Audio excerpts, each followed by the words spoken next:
If so, could you give us an example of Well, look, what I've said from the start on this, and we've held here at the White House over 20 high-level meetings over the past few months on election security, is that there are a number of adversaries. There's Russia, there's Iran, there's China, and there's some other countries that we're not mentioning because we don't want to compromise our intelligence on those countries that don't like the president, that don't like his policies, or that don't like America. And so what they're doing is they're trying to sow discord.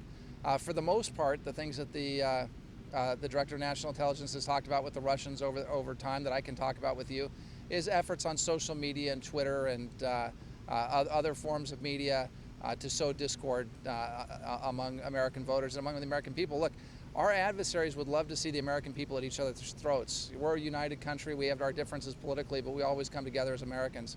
And that would be the same for the other countries. But, you know, I think the director talked about the attempt to access some voter information that both Iran and Russia were involved in through cyber hacking and cyber attacks on some local municipal databases.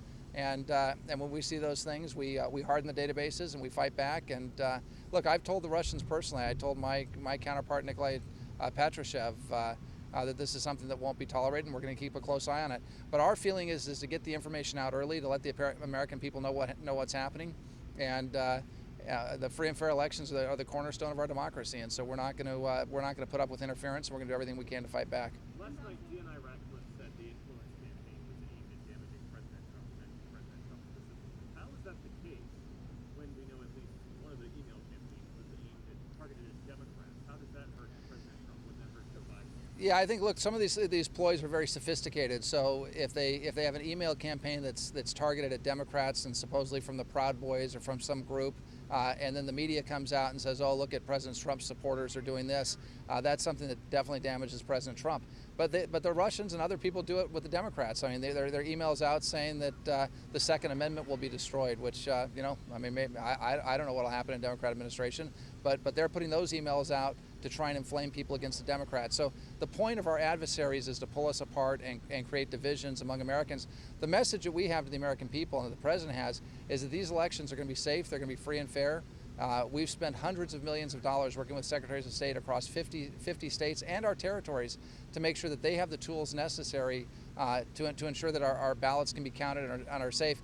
The nice thing is about 95% of the ballots in America have some sort of paper analog to them or some sort of tape, so they can be audited. So even if someone got into a Secretary of State web page and reported different results or put something out on Twitter that wasn't true, we can audit the ballots and make sure, and for the vast majority of cases, that the votes have been cast and are free and fair, and we can get an honest tally. So it's hard for our adversaries because of the decentralized nature of our elections to do anything. But what they can do is try and tear us apart as people. What they can do is on a macro level try and sow discord. And we know that a number of these countries would like to see President Trump leave. I mean, he's been tougher on Iran than any other president. He's cut off billions and billions of dollars. So if you're the Iranians and you've had your JCPOA jackpot of $150 billion in sanction relief cut off, and you can't support the Houthis and you can't support Assad and you can't support Hamas and Hezbollah, you're going to be pretty upset with President Trump. Same with the Chinese.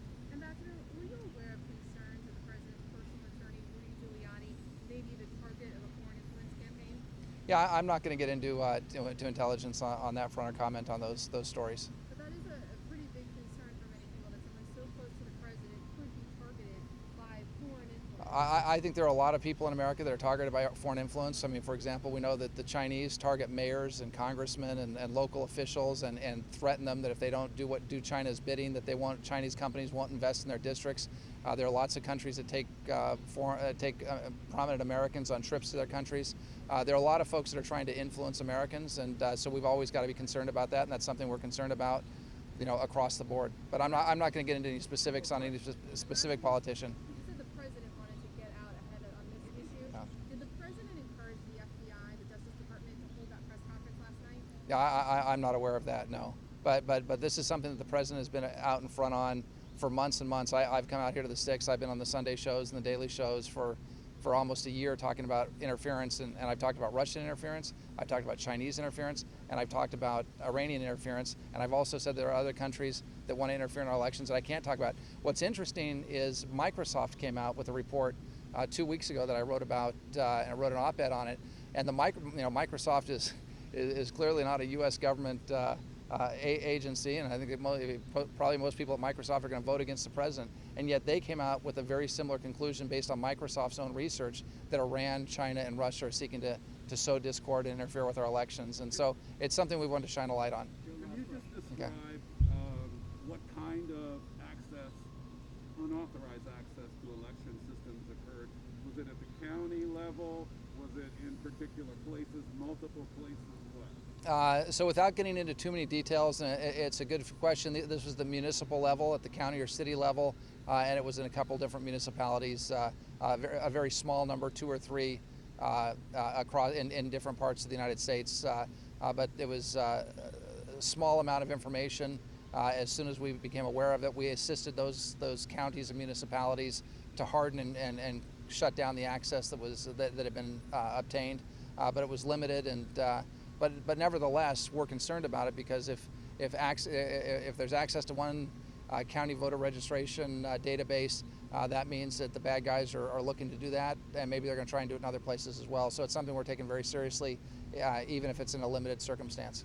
So thank you all very much. Have a great day today. We'll hopefully see you all in Nashville tonight, or coming back from Nashville.